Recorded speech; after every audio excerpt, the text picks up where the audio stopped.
Obligim ndaj bashkëshortit, po. Obligim ndaj krejt familjarëve të bashkëshortit, jo. Për prindërit, përgjegjësinë më të madhe e kanë fëmijët e tyre. Ndaj babës edhe nanës, kush ka më shumë përgjegjësi, djali edhe vajza, a është turp me marrë mendimin e bashkëshortes, duan privatësi. Kush ju ka thënë atyre që të vjetrit nuk duan privatësi?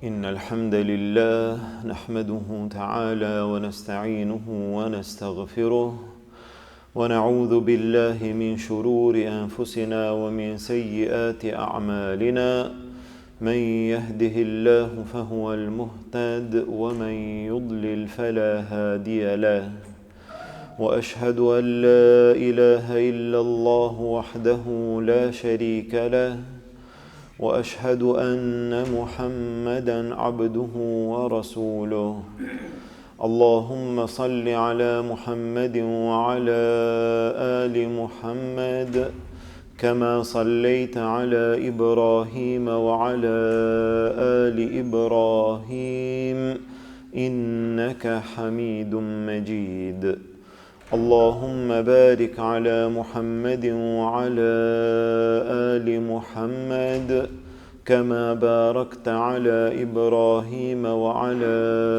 آل إبراهيم إنك حميد مجيد.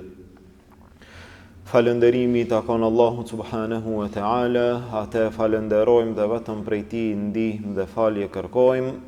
Salavatet dhe selamet tona ja dërgojmë dashurit ton Muhammedit sallallahu alaihi wasallam, familjes tij, shokëve të tij dhe gjithë atyre që e pasojnë rrugën e tij deri në ditën e gjykimit. Vëllezër të nderuar, me lejen e Allahut azza wa jall vazhdojmë së bashku në kapitullin e martesës, në temat të cilat vijnë një pas një, të cilat janë të rëndësishme për besimtarin dhe për besimtaren, që ne të mundohemi të jetojmë gjatë gjithë jetës tonë, e sidomos asaj martesore e cila ka përgjegjësi të mëdha ndaj njëri tjetrit, të mundohemi të jetojmë në kufit e Allahut azza wa jall, ashtu si Allahu azza wa jall është i kënaqur. Ndërmjet të dy bashkëshortëve ka të drejta dhe ka obligime. Bashkëshorti, burri, ka të drejtat e tij, ka hakun e tij dhe gjithashtu ka obligime. Po edhe bashkëshortja, edhe gruaja i ka të drejtat e saj, e ka hakun e saj dhe i ka obligimet e saj. Kemi përmendur disa të drejta të cilat i takojnë bashkëshortes dhe disa të drejta që gjithashtu i takojnë bashkëshortit. Besimtari obligohet, besimtari duhet që patjetër ndaj bashkëshortes së tij të sillet në mënyrën më të mirë, ashtu siç tha Allahu azza wa jall, wa'ashiruhunna bil ma'ruf. Jetoni me to në mënyrën më të mirë, me sjelljen më të mirë. Obligohet besimtari që bashkëshortes së tij t'i asiguron vendbanimin, ushqimin dhe veshmbathjen. Gjithashtu, besimtari, burri musliman, ka obligime të caktuara të cilat nga ana tjetër janë hak i gruas, janë e drejtë e bashkëshortes. Në mesin e atyre gjithashtu, muslimani nuk duhet t'i ban padrejtësi bashkëshortes së vet, gjithashtu duhet të jetë ai i cili e mbron atë nga çdo padrejtësi. Ka mundësi që njerëzve t'u bëhet padrejtësi dhe secili ndaj asaj padrejtësie e ka obligimin e caktuar. Nëse bashkëshortes i bëhet padrejtësi e jashtme apo e brendshme, kush është përgjegjësi i mbrojtjes së saj? Oj burri, oj bashkëshorti. Nëse është në pyetje jashtë, atëherë nuk ka fjalë se i pari i cili reagon për mbrojtjen e saj është burri i saj. Po ndodh në shumë raste jo jashtë, mirë, po ka mundësi të ndodh brenda. Brenda në shtëpi, brenda në familje, brenda në rrethin ku njeriu jeton dhe ndoshta bashkëshortes i bëhet padrejtësi, ndërsa burri hesht. Së pari vetë burri njëherë nuk duhet të jetë ai i cili i ban padrejtësi. Sa burra janë ata, sa bashkëshort sot janë të cilët bëjnë padrejtësi ndaj bashkëshortes së tyre. Një grua e ka nën përgjegjësinë e vet. Para mendojeni pastaj kur flitet por mbretër, por udhëheqës, por prijës, por kryetar e kështu me radhë, të cilët bëjnë zullum ndaj popullit. Sa është populli? Populli është i madh. Dikush nuk ka përgjegjësi për 1 milion, as për 2 milion, as për 100 milion njerëz popull. Ka përgjegjësi për një. Kush është?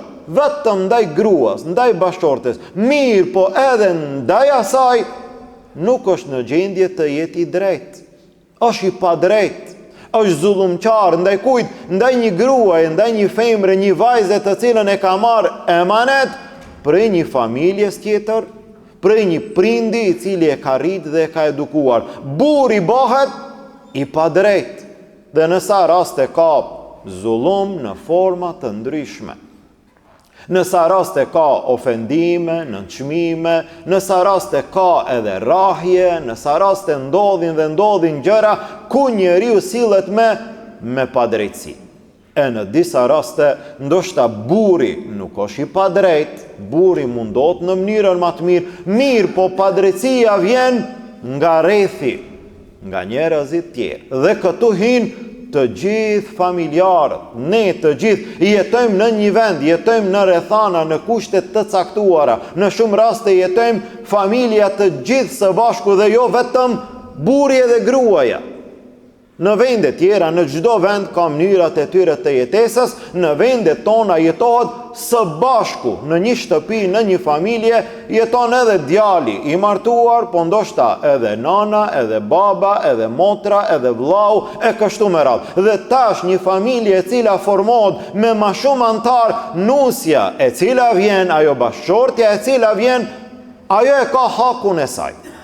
Dhe ne kemi përmendur që ajo e ka obligim shërbimin ndaj bashkëshortit. E ka obligim shërbimin ndaj bashkëshortit, ama jo obligim shërbimin ndaj gjithë familjarëve të bashkëshortit. Jo, këto dyja kanë dallim në mesin e tyre, janë dy gjëra të ndryshme. Megjithse normal, ajo e cila mundohet të sillet në mënyrën më të mirë, do t'i respekton bashkëshortit edhe babën, edhe nanën, edhe motrën, edhe kështu me radhë. Mirë po, a e ka obligim? Nuk e ka obligim. Njerëzit në sa raste në familje mendojnë që tashmo erdh nusja e re, ka ardhur një bashkëshorte, ajo tash do t'ju qëndron në kam. Kujt? Krejtve. Dhe krejt tash do të presin prej saj. Jo, në islam nuk vjen bashkëshortja në një familje me këtë përgjegjësi për gjithë antarët e familjes.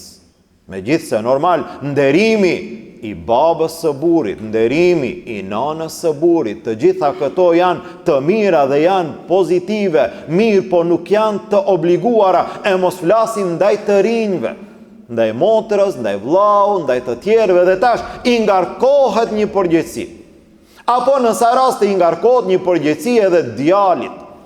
Se një djalë, 2, 3 dhe secili do del në shtëpiat e tyre dhe prindërit janë me njërin djalë, me njërën familje. Dhe djali tjetër apo vllau tjetër ma nuk interesohet fare.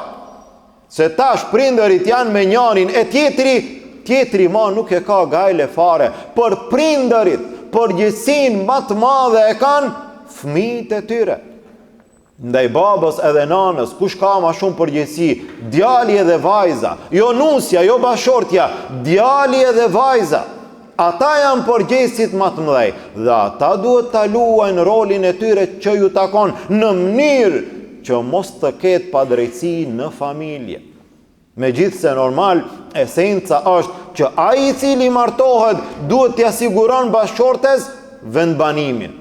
Tek ne kush ja siguron? Jo ai i cili martohet, ja siguron baba i djalit i cili martohet. Kush ja siguron vendbanimin atyre të rinjve të cilët martohen? I riu vet? Jo. I asiguron baba dhe ai vjen, i riu dhe e reja martohen, qëndrojnë ku? Në shtëpi të babës. Dhe pastaj çka? Duan privatësi. Sot një prej problemeve mas shumë ti që është i përhapur të rinjët e martuar duan privatësi. Dhe kjo është në rregull që duan privatësi. Mirë po edhe të vjetrit duan privatësi. Kush ju ka thënë atyre që të vjetrit nuk duan privatësi? Po edhe baba, edhe nana, edhe vjeri, edhe vjera, edhe ata duan privatësi. Edhe ata nësa raste duan që të jenë ma të lirë në shtëpi, ma të lirë në familje, të qëndrojnë si të duan dhe kur të duan. Edhe ata duan privatësi, ama ata në shtëpin që baba e ka ndërtuar, e ka pranuar një martesë të rinjve që të jetojnë së bashku. Dhe privatësia ju takon edhe atyre, mirë po, në rrethana që njeriu jeton duhet të pajtohet me ato kushte të cilat janë dhe duhet të mundohet edhe të rinj të sillen në atë mënyrën më të mirë, edhe të vjetrit të sillen në atë mënyrën më të mirë. I riu dhe e reja duke i llogarit të vjetrit si në vend të babës edhe nanës.